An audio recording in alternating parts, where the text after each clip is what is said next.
우리가 흔히 사용하고 자주 사용하는 방법, 주의를 기울여서 사용해야 되는 방법이라는 걸 이제 아셨죠?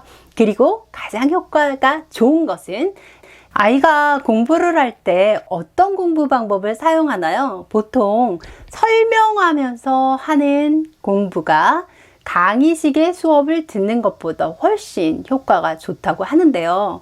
과연 아이가 공부법을 제대로 활용하고 있는 건지, 그래서 공부에 효과적인 방법으로 자기의 지식을 만들어가고 있는 건지, 오늘은 공부의 알고리즘이라는 책에서요, 효과적인 공부의 방법은 도대체 뭘까 알아보도록 하겠습니다. 우리가 흔히 사용하는 공부에 10가지 방법이 있습니다. 우리 아이가 잘 사용하는 방법은 뭔지 한번 살펴보세요. 첫 번째, 정리입니다. 우리가 복습시킬 때 이 방법을 참 많이 사용을 하죠. 중요한 요점을 노트에 정리해 보도록 하는 것입니다. 두 번째, 자기 설명의 방법입니다. 강의식보다 훨씬 더 효과가 많다고 해서 저도 많이 소개를 해드렸던 방법이죠. 중요한 요점을 자기 자신한테 설명하는 방법이죠. 세 번째는요, 밑줄 긋기입니다. 중요한 부분에 형광펜이나 펜으로 밑줄을 그어서 표시를 해두는 방법. 우리가 흔히 책을 읽을 때 많이 사용하는 방법이죠. 네 번째는 키워드 구별하기입니다. 시간, 사건, 연도, 영어 단어, 말장난 이런 것들을 키워드를 사용해서 암기를 하죠. 태정태세, 문단세 이런 거 우리 어릴 때 사용하던 방법이 바로 키워드를 활용한 공부법입니다. 다음은요, 저도 자주 말씀을 드렸는데 이미지를 활용한 공부법입니다. 시각에 능숙한 아이들이 이로운 방법으로 배운 것을 머릿속에서 동영상처럼 선명하게 이미지화해서 다시 떠올리는 방법이죠. 보통 아이들이 다독법이라고 해서 많이 읽는 거, 교재나 노트를 반복해서 읽으면서 공부하는 다시 읽기도 있습니다.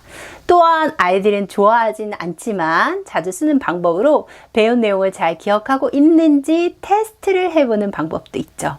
또 배운 것을 시간을 두고 반복해서 공부하는 인터벌이라는 방법도 있습니다.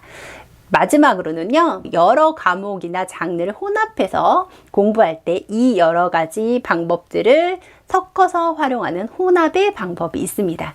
자, 아이는 이런 방법 중에 어떤 방법을 주로 활용을 하나요? 그리고 이 중에서 가장 효과적인 공부법은 과연 뭘까요? 스탠퍼드 대학에서 이거를 가지고 조사를 했다고 해요. 그런데 우리가 흔히 사용하는 공부법이요, 주의 요망의 공부법으로 뽑혔다고 하거든요. 도대체 어떤 게 주의 요망의 공부법일까요? 그리고 가장 효과적인 공부법은 무엇일까요?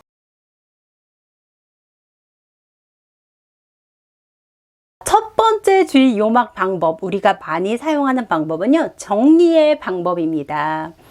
교과서 내용을 쭉 노트에 정리를 하는 방법인데요. 이 방법은 왜 주의해서 써야 하느냐? 문장력이나 정리하는 힘이 있는 사람한테만 유리한 방법이기 때문이에요. 문장을 쓰는데 어려움이 있고 새로운 분야의 학습을 할 때는 이 방법이 사실 별 도움이 되지 않습니다. 문장력이 없는 경우에 줄여서 정리할 수 있는 힘이 부족하기 때문에요. 문장력이 있고 어느 정도 그 분야에 이해가 있는 경우에만 효과적으로 작용하는 공부법입니다. 또한 밑줄 긋기도 주의 요망입니다. 밑줄을 긋는다고 해서요, 크게 공부에 도움이 안 됩니다. 하지만 우리는 어때요? 예전에 공부하다 보면 당연히 책을 읽으면서 형광펜 빨간색으로 중요한 거 별표 5개 이렇게 하죠. 큰 효과는 없어요, 사실. 그냥 눈에 띄게 하는 것 밖에는 큰 도움이 안 되거든요. 밑줄을 통해서 정리를 하거나 그것에 대해서 곰곰이 생각하는 숙고의 방법이 병행되지 않는 한 밑줄만 긋는 것으로는 별 효과가 없습니다. 오히려 밑줄 친 부분에다가 자신의 생각을 정리하고 메모를 더한다면 조금은 효과 있는 방법으로 변할 수 있겠죠.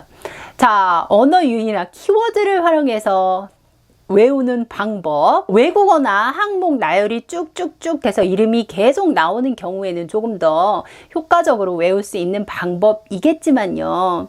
단기적으로는 효과가 있죠. 하지만 장기적으로는요, 글쎄요, 그것마저 기억이 안 날 수도 있겠죠.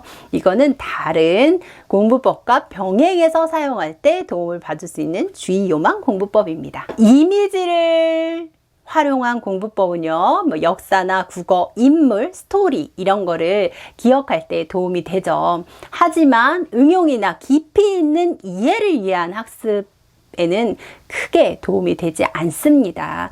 그 하나를 가지고 뭔가가 타다닥 떠오르는 거에는 효과가 있지만 그것을 가지고 깊이 있게 숙고하는 학습에는 부적합하다고 할 수 있겠죠. 다시 읽기는 어떨까요? 며칠 간격을 두고 다시 읽게 되면 뭔가 기억이 나는 것 같고 학습이 된 것 같은 착각에 빠지기 쉽습니다. 하지만 이것 또한 다른 공부법과 병행이 되어야만 효과가 있습니다. 다시 읽는다고 해서 장기 기억에 내 머릿속에 저장이 되는 건 아니니까요. 정리, 밑줄 긋기, 키워드, 또 이미지, 다시 읽기 이런 공부법이 모두 다 주의를 요망해서 다른 것과 같이 쓰여야만 도움이 되는 학습법이라면 도대체 진짜 도움이 되는 학습법은 뭘까요? 숙고하거나 자기 설명을 하거나 여러 가지 방법을 혼합해서 사용하는 것은요, 보통 정도의 효과가 있습니다. 그럼 가장 효과적인 공부법이라면요, 두 가지 남았죠?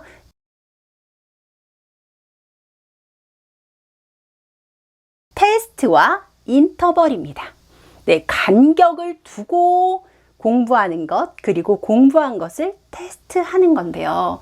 그래서 아마 선생님들이 그렇게 쪽지 시험을 많이 보는 게 아닐까라는 생각이 드네요. 그게 그만큼 효과가 있기 때문이죠. 그러면 우리 아이가 혼자서 공부를 할 때, 자기주도를 할 때 테스트와 인터벌을 어떻게 활용할 수 있을까요?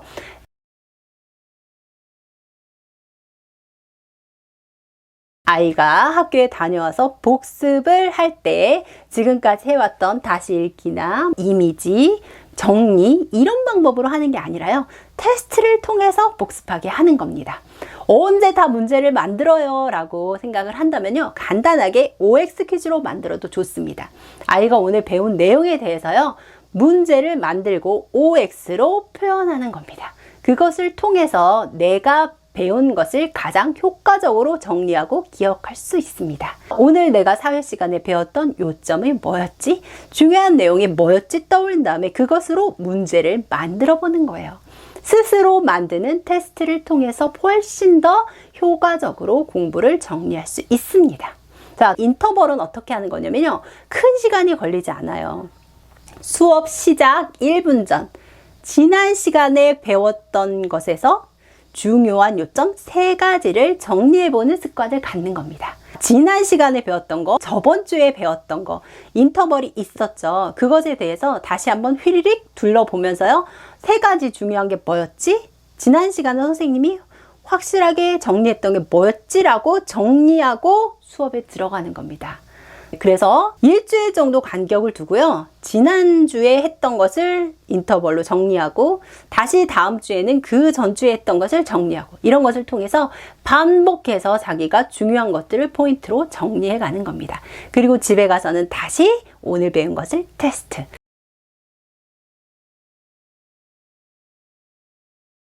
그것을 통해서 여러 가지 다양한 방향에서 내가 공부한 것을 정리해 나갈 수 있는 아주 효과적인 방법입니다. 오늘은요, 스탠퍼드에서 강조하고 있는 10가지 공부법에 대해서 알아봤습니다. 우리가 흔히 사용하고 자주 사용하는 방법, 주의를 기울여서 사용해야 되는 방법이라는 걸 이제 아셨죠?